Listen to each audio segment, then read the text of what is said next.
I broke the first rule on my third night. I asked a man at table 7 how old he was. That's when I learned that some customers have been ordering the same meal since 1952. But I'm getting ahead of myself. Let me start from the beginning, back when I still thought Mel's Diner was just another greasy spoon on a forgotten highway. My name is Sarah Chun. I'm 34 years old, and 6 months ago, I was sleeping in my Honda Civic behind a Planet Fitness in Bakersfield. Divorce has a funny way of stripping everything from you. The house, the savings, the dignity. What it leaves you with is a 2009 sedan with a broken air conditioner and a persistent fear that this is as good as it gets. So when I saw the job posting for a night shift waitress at Mel's Diner, I didn't ask questions. $12 an hour plus tips, free meals during shift, and it was only 20 minutes from where I was parking my car each night. I would have signed my name in blood if they'd asked. If you like stories like this, like the video and subscribe to Dark Signal for more. The interview was brief. The manager, a woman named Patricia, who looked like she'd been 40 years old for the past 3 decades, asked me 2 questions. Can you work nights? And can you follow rules? I said yes to both. She slid a laminated card across the table, its edges worn smooth from years of handling. Employee manual, she said, tapping it with a yellowed fingernail. Read it.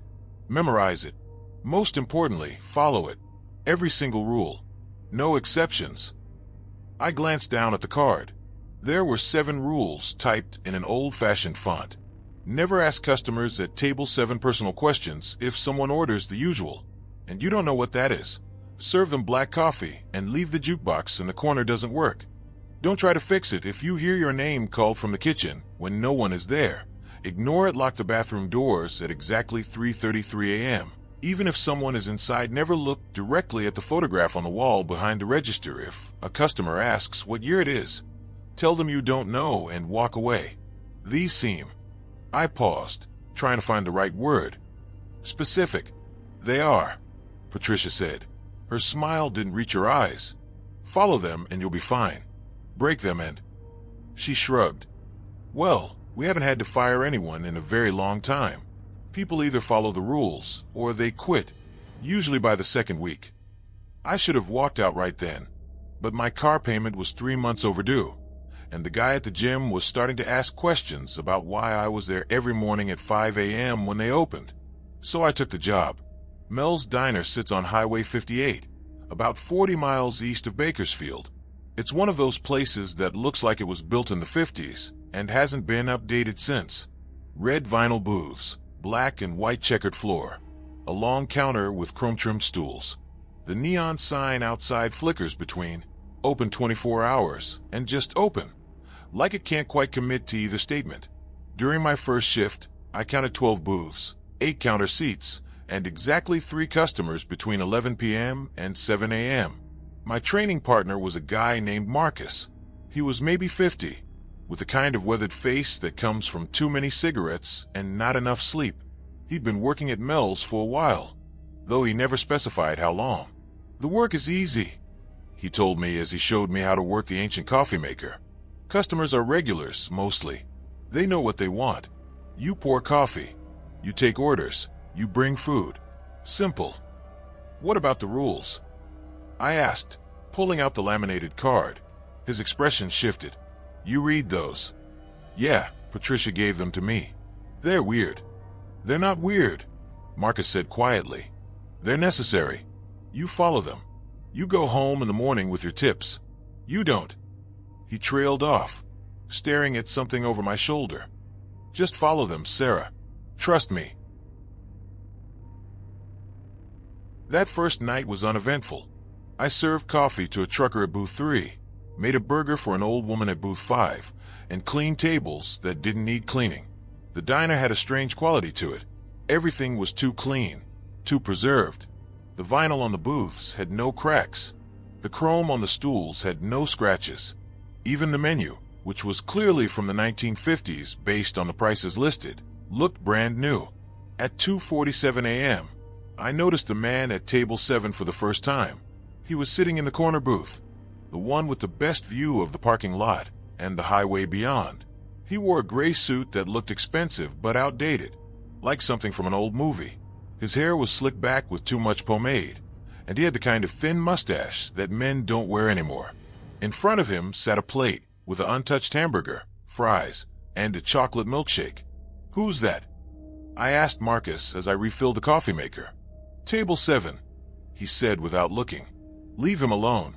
He's been sitting there for 3 hours. His food is cold."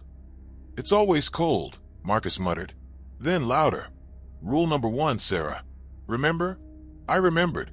Never ask customers at table 7 personal questions. But the rule didn't say I couldn't talk to him at all, right? I grabbed the coffee pot and walked over. "Refill?" I asked, gesturing to his untouched water glass. He looked up at me. His eyes were a pale blue, so pale they were almost colorless. "No, thank you, miss. Your food is cold. I can have the kitchen make you a fresh plate." "This is fine." He smiled, and there was something wrong about it. The smile was too practiced, too perfect. I always order the same thing. A hamburger, fries, and a shake. "The usual," he said. I glanced down at his meal. The cheese on the burger had congealed into an orange-white mass. The fries looked like they'd been sitting out for days. The milkshake had separated, a ring of clear liquid forming around the edges of the glass. "How long have you been coming here?" I asked before I could stop myself. His smile widened. "Long enough to watch this highway get paved." "Twice." I laughed nervously. "That's funny." "I'm not joking," he said, his pale eyes never leaving mine. "I've been sitting at this table since July 3rd, 1952. That's when Marcus appeared at my elbow, his hand gripping my arm tight enough to hurt. "Sarah, I need you in the back. Now." He pulled me away from table 7, through the kitchen doors, into the storage room where nobody could hear us. "What the hell were you thinking?" His face was red, a vein pulsing in his forehead. I just asked him a question. "Rule number 1. Marcus was shaking. "You don't ask them personal questions. You don't engage. You serve and you move on." "Them." I caught the word. "There's more than one?" Marcus ran a hand through his hair. "Look, I've worked here for 8 years. I follow the rules, I keep my head down, and I go home every morning. That's how this works. You want to last longer than a week? Stop being curious." "You've worked here for 8 years?" I stared at him. "You said a while." 8 years is. "I know how long it is," he snapped. Then quieter. "Sometimes it feels longer. Sometimes it feels like I just started yesterday. Time is weird here. You'll understand eventually." He left me standing in the storage room, surrounded by boxes of supplies that looked decades old. On one shelf, I noticed a calendar. It was open to November 1987. I returned to the floor and avoided table 7 for the rest of the night. The man in the gray suit sat there until my shift ended at 7 a.m. When I left, he was still sitting there, his untouched food slowly rotting in front of him. My second night started normally. Same routine: clock in, tie on apron, pour coffee for the overnight truckers. Marcus worked the counter while I handled the booths. The old woman from the first night was back at booth 5, ordering the same thing: tomato soup and crackers. The trucker was back at booth 3, ordering the same thing: coffee, black, and a slice of apple pie. And the man in the gray suit was back at table 7, with the same untouched hamburger, fries, and chocolate shake. "Does he ever leave?" I asked Marcus during a slow moment. "No," Marcus said flatly. "How is that possible?" "Sarah." He looked at me with tired eyes. "Some questions don't have good answers. Some questions have answers that will make you wish you'd never asked." At 3:33 a.m. exactly, Marcus grabbed a set of keys and headed for the bathrooms. I watched as he knocked on both doors, waited 5 seconds, then locked them both from the outside. When he came back, I asked him about rule number 5. "Why do we lock them at 3:33? "Because that's the rule," he said. "But what happens if someone is inside?" His jaw tightened. "Then they wait until 4 a.m. We unlock them at 4 a.m. "Marcus." "Drop it, Sarah." But I couldn't drop it, because at 3:45 a.m., I heard someone knocking on the women's bathroom door from the inside. 3 slow, deliberate knocks. Then 3 more. Then 3 more. I looked at Marcus. He was staring straight ahead, wiping down the counter that was already clean. The knocking continued. Steady, patient, desperate. At 4 a.m., Marcus walked over and unlocked both bathrooms. No one came out. When I checked later, both were empty. My third night was when everything changed. I arrived at 10:45 p.m. to find Patricia in the back office, which was strange because she usually left before the night shift started. She was holding a photo frame, staring at it with an expression I couldn't read. "Sarah," she said when she noticed me. "Come here for a second." I walked into the office. It smelled like old coffee and cigarette smoke, even though I'd never seen Patricia smoke. The photo she was holding showed the diner, but from the outside. The neon sign was lit up, the parking lot was full of old cars from the 50s, and a group of people stood in front of the building, smiling at the camera. "See that woman?" Patricia pointed to a young waitress in the group. She wore the same uniform I was wearing now, black dress, white apron, small white cap. "That's me. That photo was taken in 1983. I looked at the woman in the photo. She looked about 40. I looked at Patricia. She looked about 40. "You look great," I said carefully. Patricia laughed, but there was no humor in it. "I look exactly the same. Down to the haircut. I've looked exactly the same since 1983. Actually, I've looked exactly the same since 1967, when I first started working here.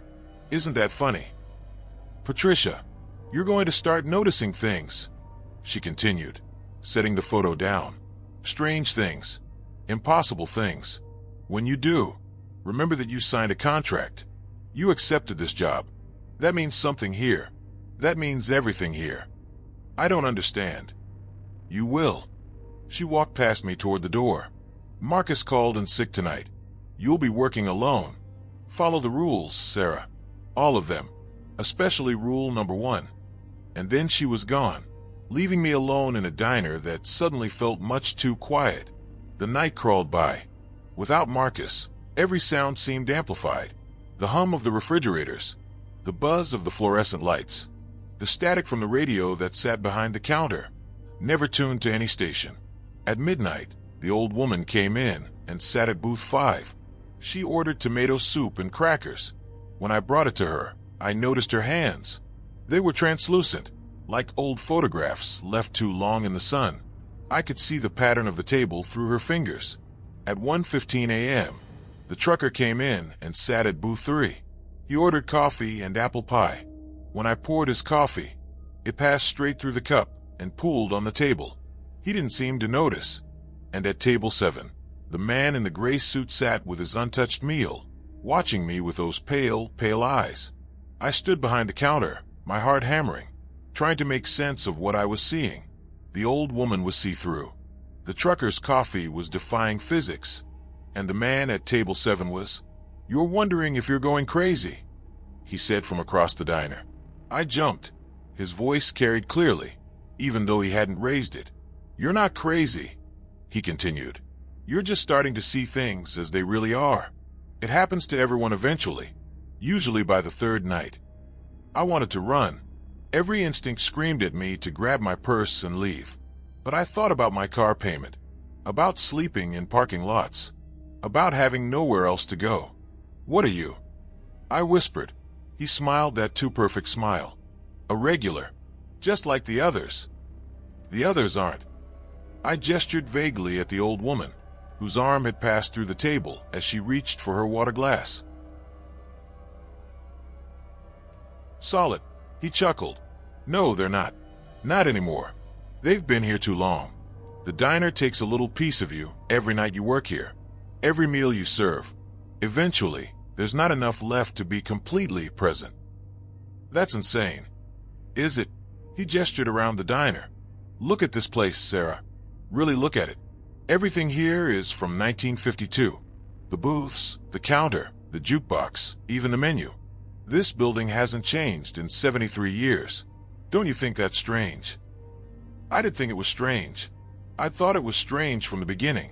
"Time doesn't work right here," he continued. This place exists in a pocket, a loop, the same night, playing over and over. July 3rd, 1952. That's when it started. That's when we all... He paused, looking down at his untouched food. That's when we all sat down for a meal we could never finish. Why? Because that's the agreement. The contract. Mel, the original owner, he was desperate. The diner was failing. So he made a deal with something old, something hungry. He'd get customers who would never leave. And in return... He looked at me. In return, the diner would feed on time itself. On moments. On the small eternities that exist between 1 second and the next. I gripped the counter. That's not possible. And yet here we are. He leaned back in the booth. Here I am, stuck at this table since 1952. Here's Agnes at booth 5, who came in during the Nixon administration. Here's Harold at booth 3, who stopped for coffee during the Reagan years. And here's you, Sarah, serving us all. I can leave, I said. I can walk out right now. Can you? His pale eyes glinted. Go ahead. Try. I moved toward the door. My legs felt heavy, like I was walking through water. Each step took effort. By the time I reached the door, I was exhausted. I grabbed the handle and pulled. It didn't budge. I pulled harder. The door remained closed, as if it was welded shut. The diner doesn't like to let go once it has you, the man said from table 7. Especially during the shift. You're part of it now. Part of the loop. No. I was crying now, still pulling on the door. No, no, no. Sarah. I spun around. Patricia was standing by the counter. I hadn't heard her come in. Your shift ends at 7 a.m., she said calmly. The door will open then. It always does. But you'll come back tomorrow night. And the night after that. And the night after that. Because you signed the contract. Because you accepted the job. Because you need the money. I'll quit, I said. Will you? Patricia walked behind the counter and poured herself a cup of coffee. Where will you go? What will you do? You're 3 months behind on your car payment. You have $127 in your checking account. You're living in your car, Sarah. You need this job. We both know it. She was right. I hated that she was right. How long have you been working here? I asked. Patricia smiled sadly. I stopped counting after 40 years. It might be 50 now. Or 60. Like I said, time is strange here. Some nights feel like minutes. Some minutes feel like years. But you look the same as I did in 1967? Yes, that's part of it. The diner takes time, but it also gives something back. Preservation. You'll notice it too, eventually. You'll stop aging. Your hair won't gray. Your joints won't ache. You'll exist in the same moment forever, serving coffee to people who died decades ago. I slumped against the door. This can't be real. It's as real as anything else. Patricia set down her coffee. Listen, Sarah. This isn't the worst job in the world. The pay is steady. The customers don't cause trouble. And yes, you're stuck in a temporal loop serving ghosts and echoes. But you have a roof over your head and money in your pocket. That's more than you had a week ago. There has to be a way out. Patricia's expression darkened. There is. Sort of. Every 10 years, the diner makes an offer. You can become a customer. Sit down at a table, order a meal, and let the loop take you completely. No more shifts. No more work. Just sitting. Forever. Or until something breaks the loop. That's not a way out, that's. The alternative? She gestured at the man at table 7. Ask him. He was the original owner's brother. He took the deal in 1952. Ask him if he regrets it. I looked at the man in the gray suit. He stared back at me with those colorless eyes, his untouched meal slowly rotting in front of him. Don't ask him, Patricia said quietly. That's rule number 1. You don't want to hear his answer. The rest of the night passed in a haze. I served coffee that fell through cups. I took orders from people I could see through. I cleaned tables that were never dirty. And at 3:33 a.m., I locked the bathroom doors, even though I could hear someone knocking from inside. At 4 a.m., I unlocked them. No one came out.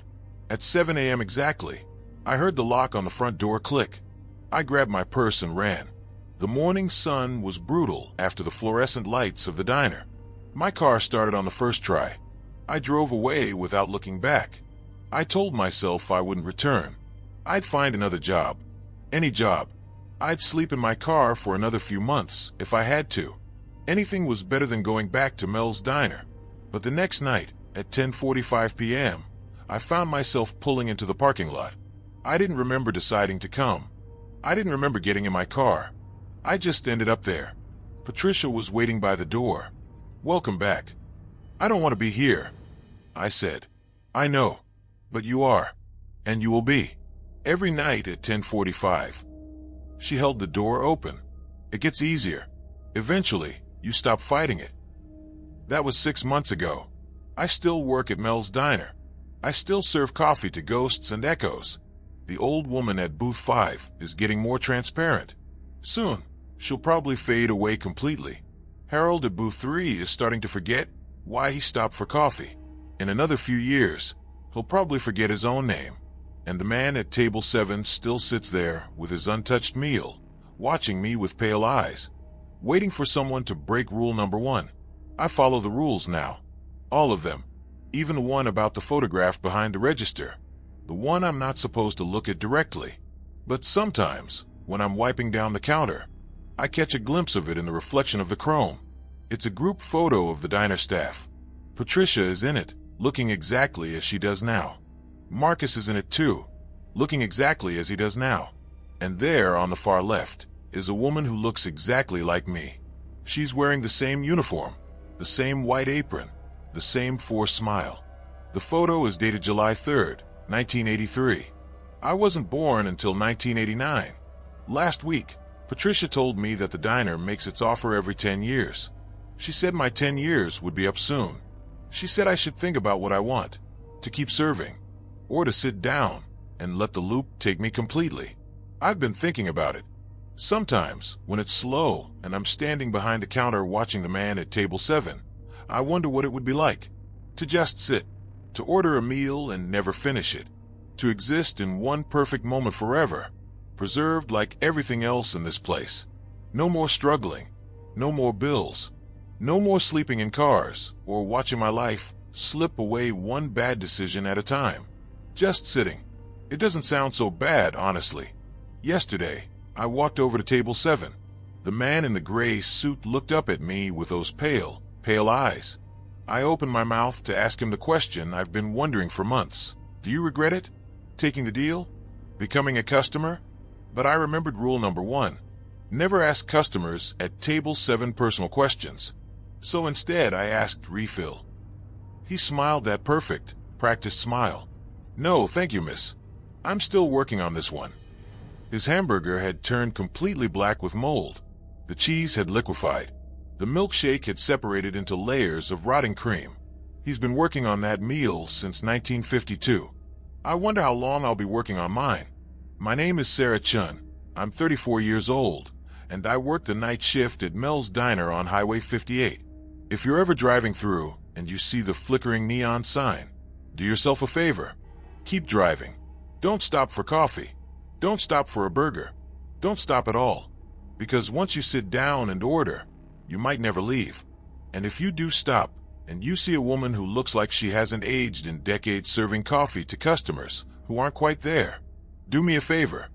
Don't ask how long I've been working here. That's rule number 1, and I always follow the rules.